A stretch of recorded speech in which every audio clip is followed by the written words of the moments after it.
요즘 우리 찬양대 찬양이 참 좋습니다.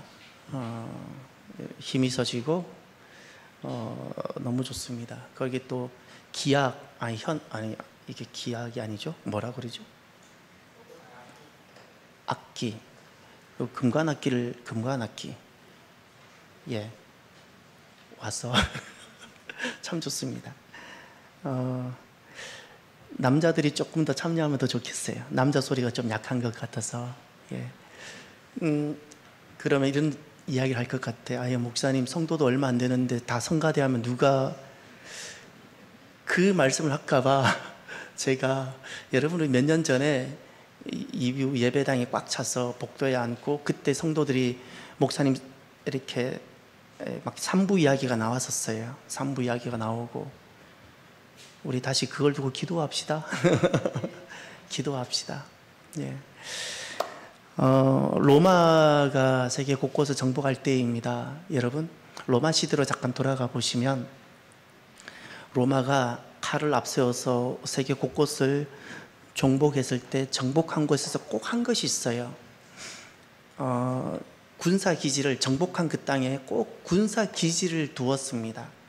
여러분, 저기 오늘날 독일에 가면 라인강이 독일 중앙을 남쪽에서 북쪽으로 흘러가는데 그 라인강은 당시 로마에게 나쁜 손이었습니다. 왜냐하면 그 지역을 게르마니아라고 불렀는데 그 라인강 서쪽은 로마가 지배하고 차지했는데 라인강을 건너서는 정복해보지 못했어요. 가면 몰살당하고 가면 패배당하고 그래서 결국 로마가 스스로 결정을 합니다. 가서 이렇게 더 이상 안 되니까 로마 제국의 국경을 라인강과 도나우강으로 하자. 라인강은 그들에게 굉장한 아픈 손입니다. 그러면서 그곳에 군사를 주둔시켰습니다. 그곳에 라인강변에 군사를 주둔시켰는데 그것이 콜로니아라고 그때 불렀습니다. 그것이 오늘날 계속 도시로 발전해서 그 도시가 쾰른입니다.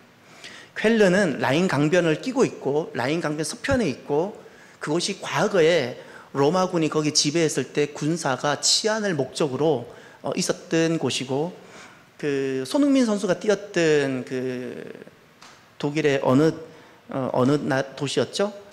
차동근 선수도 레버쿠젠은 쾰른에서 강 건너편 약간 위쪽에 가면 레버쿠젠이 거기에 있는 겁니다. 레버쿠젠은 독일이 점령하지 못했던 땅이었습니다. 영국을 로마 사람들은 브리타니아라 부릅니다. 왜냐하면 켈트족을 브리튼이라고 불렀기 때문에 그렇습니다.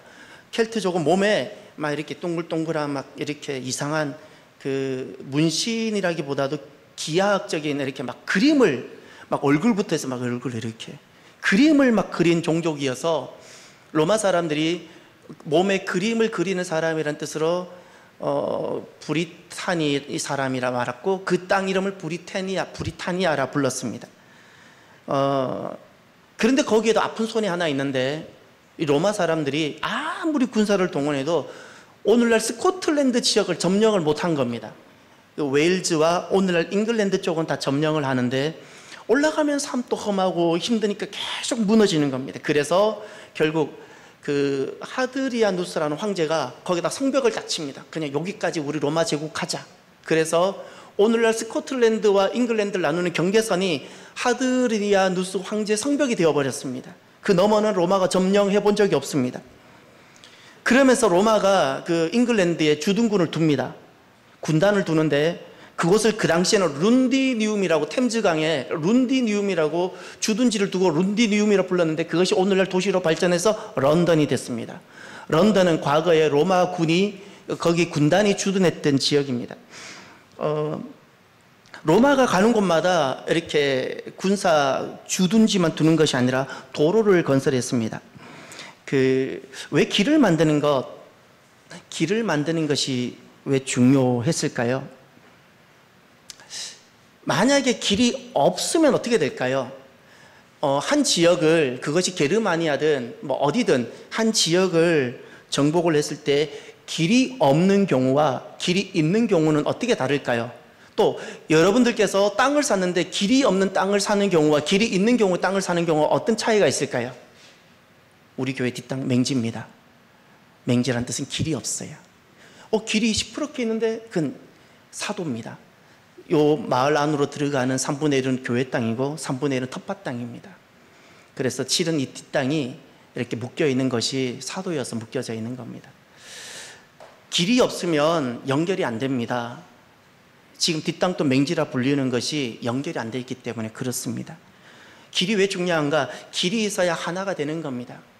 길이 있어야 그 땅을 정령해도 길이 있어야 하나의 나라를 만드는 겁니다. 하나의 스토리를 쌓아갈 수 있는 겁니다. 길은 언제 만들어질까요? 전체를 볼 때입니다. 부분을 보면 절대 길은 안 만들어지고 전체를 보고 그림을 그릴 수 있을 때 길이 만들어지는 겁니다. 그때 이제 한 나라가 되는 겁니다. 길을 잃어버린다는 것은 우리가 보통 이렇게 생각합니다. 가야 할 목적지를 찾지 못할 때 그 길을 잃어버렸다 말합니다. 그렇습니다. 그러나 그것만일까요? 이런 경우도 길을 잃어버린 경우입니다. 전체를 보지 못한 채 지금 내가 보이는 것만 보는 것, 길을 잃어버린 겁니다. 예를 들어 드리겠습니다.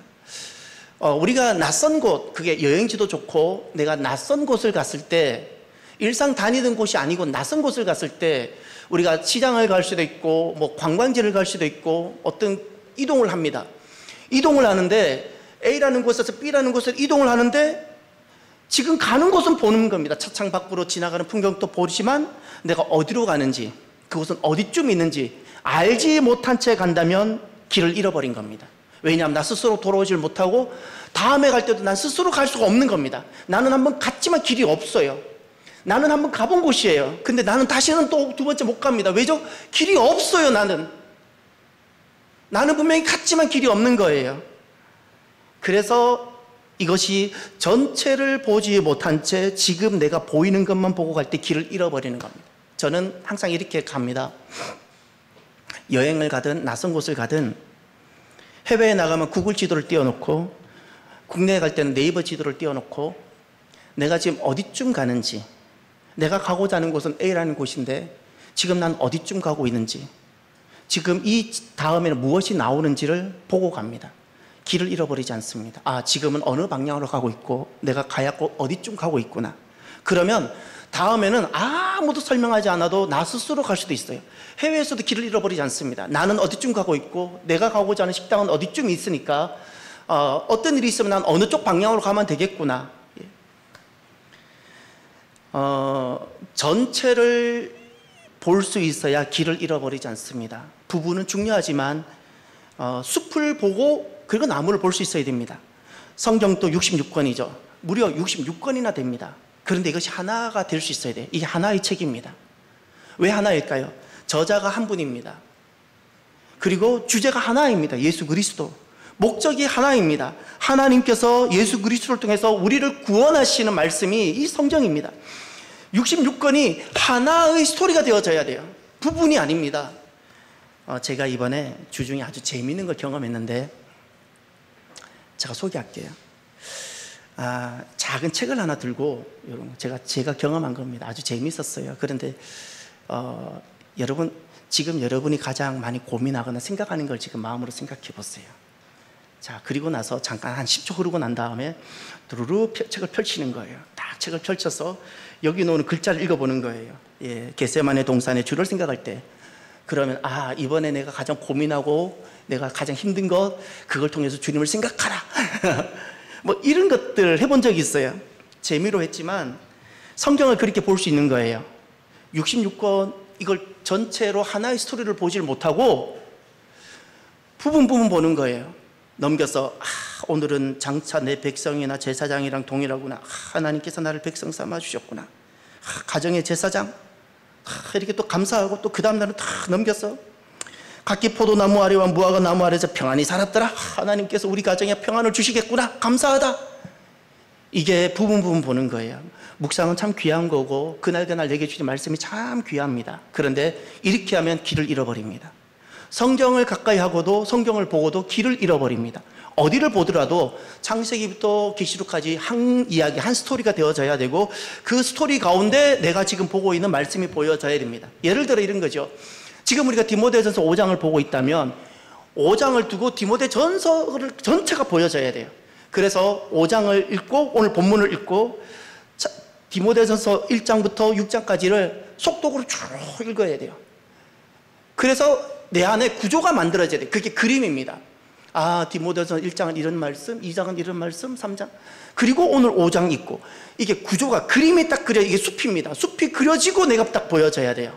그러면 길을 잃어버리지 않습니다. 길을. 우리가 살아가는 삶에도 길을 잃어버릴 수 있습니다.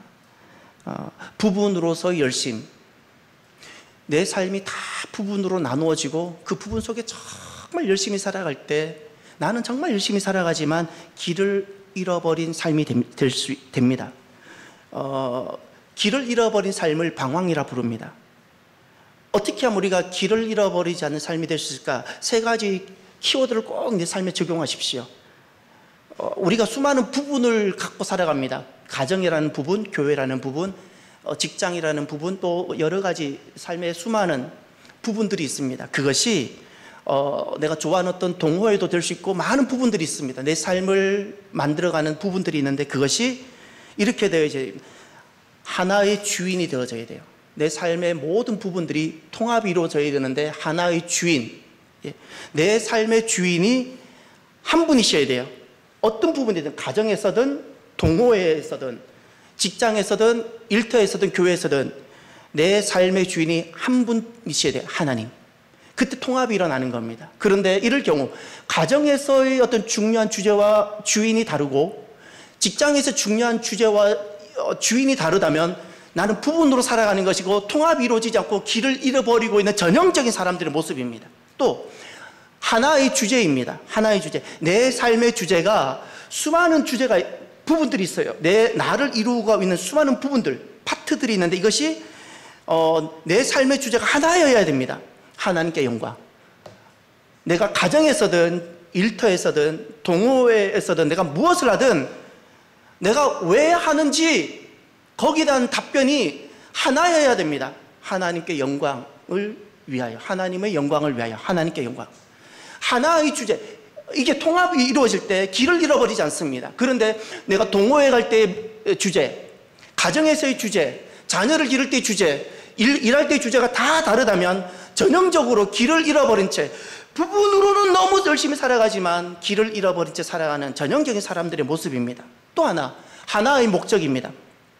내 삶의 목적이 수많은 부분들에 있어서 나는 수많은 삶의 장면을 만나는데 목적이 하나여야 돼요. 하나님의 나라와 하나님의 뜻이어야 됩니다. 그럴 때 우리는 길을 잃어버리지 않습니다.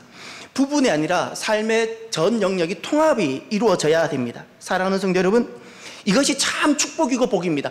길을 잃어버리지 않는 사람이 되십시오. 삶에서 길을 잃어버리지 마십시오. 복음은 너무 강력한 능력입니다. 그래서 우리가 이 땅 살아가면서 주님께서 십자가 지시고 우리에게 기쁜 소식을 주셨는데 하나님 나라가 내게 쑥 들어오게 됩니다. 세상에서 하나님 나라를 딱 경험하게 되면 내 삶은 많은 변화가 일어납니다. 부분 다 변화가 일어납니다. 부분 하루아침에 이루어지지 않지만 점진적으로 계속적으로 지속적으로 부분 변화들이 일어나서 재편성되고 통합시킵니다. 통합됩니다. 그 중에 하나가 바로 오늘 본문입니다. 가정의 시스템과 가족의 구성원을 재편성하고 통합이 일어나게 됩니다. 가정이라는 것은 이런 겁니다. 원래 가정의 출발은 사람에게서부터 나오지 않았습니다.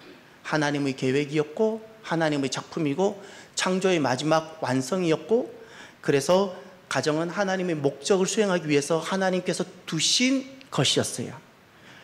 이것이 가정입니다. 하나님이 지으셨어요. 그런데 창세기 3장에 딱 가면 타락이 나오는데 타락의 시작이 어디였는지 아세요? 가정입니다. 아담과 하와 안에서 타락이 시작됩니다. 세상에 죄가 들어왔는데 세상에 죄가 들어오는 통로가 가정이었습니다. 타락되고 나서 가정의 모든 것이 변질되고 말았습니다. 가정, 원래 하나님 지으셨을 때 목적이 변질되어지고 가족 구성원의 존재 이유가 다 변질되어지고 모든 가치가 변질되기 시작했습니다. 그러면 타락한 이후의 가정은 에덴 이후 타락한 그 이후 가정의 모습은 어떻게 되었나? 세 가지가 확실히 있습니다. 성경을 보면 첫 번째가 자기중심적인 가정입니다. 자기중심적인 가정의 모습의 가장 중요한 키워드가 그겁니다. 행복이라는 것은 너무 좋은 겁니다. 다 좋은 건데 이 행복이라는 것은 기본적으로 가장 자기중심적인 전형적인 개념의 행복입니다. 행복이 왜 싫어요? 근데 행복은 기본적으로 이렇게 전제하는 겁니다. 내가 행복해야지. 너도 행복해. 그러나 내가 행복하지 않으면 너가 아무리 행복해도 행복하지 않은 거야. 항상 나 기준, 자기중심적인 전형적인 개념의 행복입니다. 당신은 왜 결혼했습니까? 행복하기 위해서. 당신은 이 남자 왜 만났어요? 행복하기 위하여. 결혼의 목적이 행복인 거예요. 이것이 타락한 이후에 나타나는 변질된 가정의 첫 번째 모습, 자기중심적인 겁니다. 또 타락한 이후에 가정의 모습의 두 번째가 책임을 가족에게 넘기고 전가하기 시작했어요. 너 왜 선악과 따먹었어? 저 여자 때문입니다. 너는 왜 선악과 따먹었어? 저 뱀 때문입니다. 아무도 책임지지 않고 가족들에게 책임을 전가하고 변명하고 탓하기 시작하는 일이 가정 안에서 일어나기 시작했습니다. 책임을 안 집니다. 가족에 대한 책임을 지지 않는 것이 바로 타락한 가정의 모습들입니다. 또 타락한 이후의 가정의 모습, 가정이 고통의 장소가 됐습니다. 원래 가정은 하나님이 지으셨고 아담과 하와가 타락 이전에 가정은 너무나도 부끄럽지도 않고 너무나도 그 하나님 나라 자체였습니다. 하나님과 숨결을 같이 하는 곳이었습니다. 그런데 타락한 이후에는 그것이 왜 고통의 장소가 되는가? 죄인과 죄인의 만남의 장소입니다. 그래도 가정이 아닌 곳에서 사람의 만남은 거리가 있어요. 옷도 입고 거리도 두고, 그래서 더 이상 우리가 민낯으로 만나지 않기 때문에 이렇게 고통받지는 않습니다. 그런데 가정이라는 것은 민낯으로 그 사람의 죄인의 적나라한 민낯과 나의 죄인됨의 적나라한 이것이 그대로 만나기 때문에 여기서 항상 충돌이 일어납니다. 죄와 죄가 만나고 악과 악이 만나고 악한 성품과 악한 성품이 만나서 충돌하고 왜 많이 더 충돌이 일어나는가? 죄가 많은 곳에 더 충돌이 많은 겁니다. 죄가 많은 곳에. 그래서 가정이 타락한 이후에는 고통의 장소가 됩니다.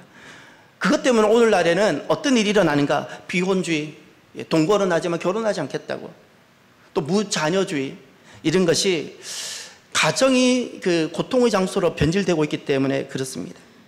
오늘날 이렇게 회복되지 않는 가정의 모습은 그 변질된 가정의 모습이 고착화되면 이렇게 두 가지로 나타납니다. 어떻게 나타나는가? 변질된 가정이 그것이 그냥 그대로 고착화되면 하나가 삶의 목적을 자녀와 가정에 맹신적으로 두는 것. 당신의 삶의 이유, 당신이 일하는 이유가 무엇입니까? 자녀예요. 가정이에요. 그냥 삶의 모든 이유를 가정에 두는 겁니다. 원래 하나님께서 아담을 지으시고 원래 하나님께서 가정을 지으셨을 때 존재 이유, 삶의 목적이 가정 안에 우리가 가두어져 있지 않았습니다. 삶의 목적이 가정이 아니었어요.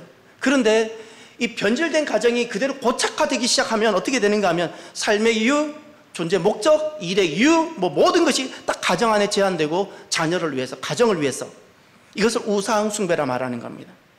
가정이, 자녀가 얼마든지 우상 숭배가 될 수 있습니다. 이것이 변질된 가정의 고착화 모습이고, 또 한 가지, 가정을 그냥 죄와 죄가 만나고 그 고통의 장소이다 보니 방치하고 폭력으로 파괴시키는 모습들이 있습니다.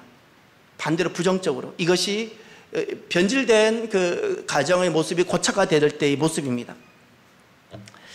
이제 오늘 본문에서는 무엇을 보여주는가 하면, 그 하나님 나라가 우리 안에 쑥 들어오게 되면 그 하나님 나라는 내 삶의 모든 부분을 변화시키는데 통합이 일어나게 합니다. 이런 겁니다. 자녀, 가정, 교회, 세상과 일터, 이것이 다 부분이 아닙니다. 가정이 다르고 자녀가 다르고 일터가 다르고 교회가 다르고가 아니라 이게 통합이 되면서 한 그림을 갖게 하면서 길이 만들어지게 합니다. 하나님 나라가 내 안에 쑥 들어오면 일어나는 변화입니다. 그 가운데 가족의 개념을 변화시킵니다.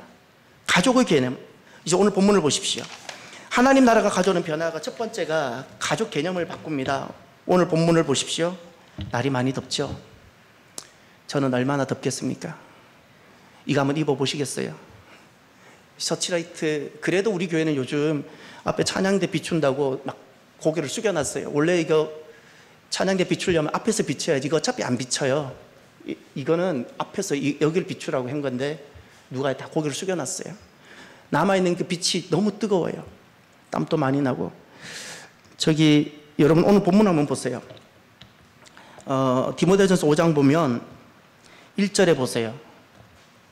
거기 늙은이를 꾸짖지 말고 할 때 늙은이가 나오죠. 그 늙은이와 단어하고 5장 17절 가보세요. 여러분 17절에 가면 잘 다스리는 장로들 할 때 장로, 헬라어 원어를 보면 같은 단어입니다. 그러니 1절에 나오는 늙은이는 나이가 많은 노인을 뜻하는 것이 아니라 장로를 뜻하거나, 아니면 이 단어를 유대인들은 어디에 썼냐면 사내들인 공의원들, 우리로 말하면 국회의원들, 리더를 쓸 때 썼던 단어입니다.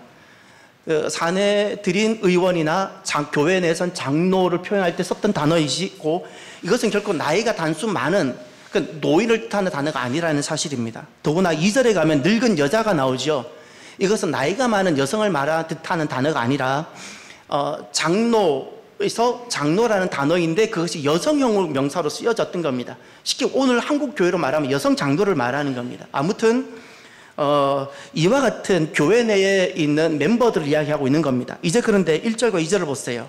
주님께서는 교회에 있는 멤버를 어떻게 설명하셨는지, 늙은이를 꾸짖지 말고 고나되 아버지에게 하듯하며 젊은이에게는 형제에게 하듯하고 늙은 여자에게는 어머니에게 하듯하며 젊은 여자에게는 온전히 깨끗함으로 자매에게 하듯하라.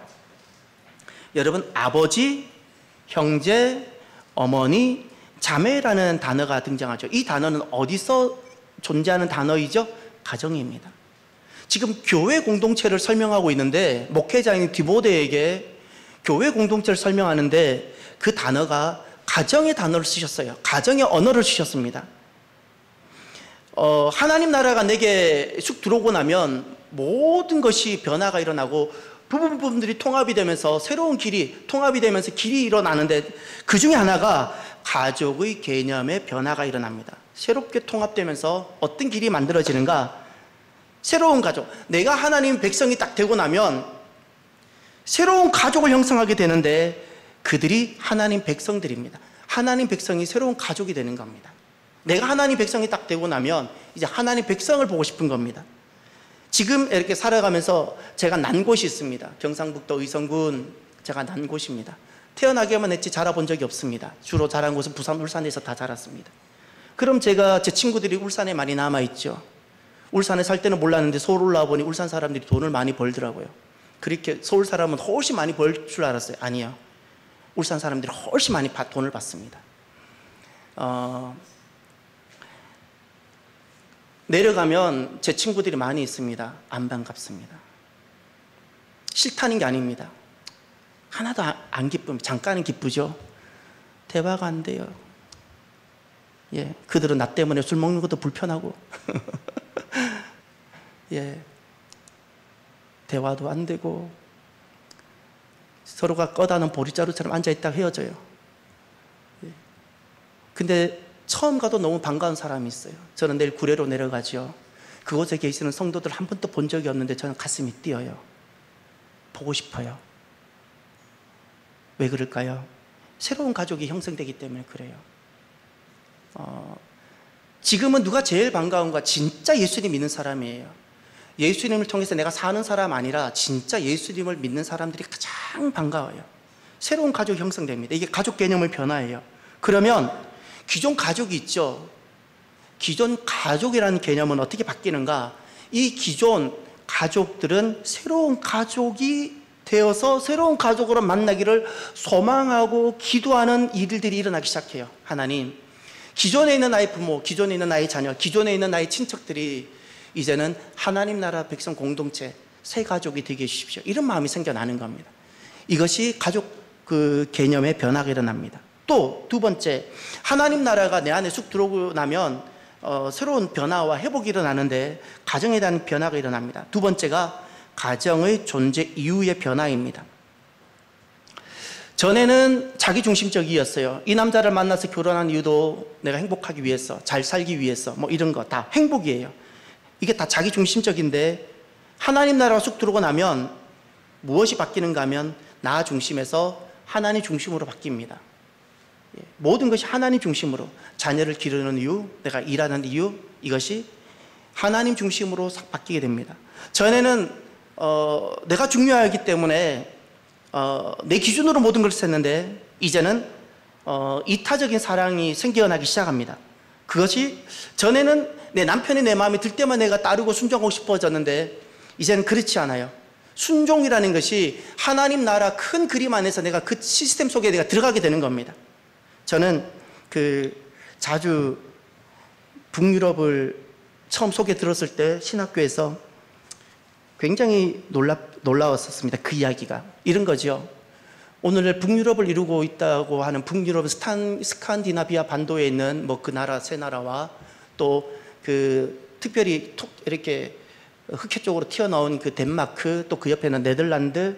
여러분, 이 나라들이 오늘날 기독교 세계, 기독교 나라들입니다. 기독교 세계를 이룬 나라들인데 이들의 공통점이 있어요. 바이킹들입니다.